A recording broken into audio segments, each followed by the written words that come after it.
வணக்கம். சயின்ஸ் சேனலுக்கு உங்களை அன்புடன் வரவேற்கிறேன். டுடே நம்ம வீடியோவில் நம்ம எல்லாரும் தெரிஞ்சுக்க வேண்டிய ஒரு முக்கியமான விஷயத்தை பற்றி தான் பார்க்க போகிறோம். பொதுவாக பூச்சிகள் நம்ம கால் மீது ஊறும்போதோ அல்லது கொசுக்கள் கடிக்கும் பொழுதோ சில எதிர்பாராத பொருட்கள் நம்மளை தொடும் பொழுதோ அரிப்பு ஏற்படும். அப்படி அரிப்பு ஏற்படுவதற்கான காரணம் பற்றி தான் இன்றைக்கி நம்ம வீடியோவில் பார்க்க போகிறோம்.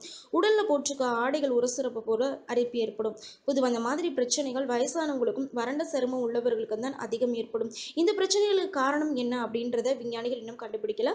ஆனால் கொஞ்ச நாளைக்கு முன்னாடி நடந்த ஆராய்ச்சியில் எலிகளோட உடம்புல நடத்தப்பட்ட சோதனையில அரிப்பு ஏற்படுவதற்கான காரணம் கண்டறியப்பட்டிருக்கு. பூச்சிகள் கடிக்கிறப்ப மட்டும் அரிப்பு ஏற்படுறது இல்ல, சில வேதிப்பொருட்கள்னாலும் அரிப்பு ஏற்படுது. தொடுதல் போன்ற நிகழ்வுகளால் ஏற்படுற அரிப்பிற்கு மெக்கானிக்கல் இச்சிங்னு பேரு. இந்த மாதிரியான அரிப்புகளை கட்டுப்படுத்துறது ரொம்ப கஷ்டம். மார்க்கெட்ல இந்த அரிப்பு போக்குறதுக்கு எந்த வகையான கிரீம்ஸும் இல்லை. பொதுவாகவே நம்ம உடம்புல தொடுதல் உணர்வு மூலமாக தான் நம்ம ஸ்கின் வெப்பம் மற்றும் குளிர்ச்சி போன்றவற்றை அறிய முடியுது. இது நம்ம மூளைக்கு சிக்னல்ஸ் அனுப்புறதால தான் கை நெருப்பை பார்த்தோன்னே அதுல இருந்து நம்மளை காப்பாற்றி கொள்ளுது. அதுபோல தான் கொடிய விஷமுள்ள பூச்சிகள் நம்ம உடம்புல ஏறுறப்போ நமக்கு பாதிப்பு ஏற்பட போகுதுன்னு ஒரு முன்னெச்சரிக்கையாக தான் நம்ம தண்டுவடம் அரிப்பு போன்ற ஒரு நிகழ்வை ஏற்படுத்துது.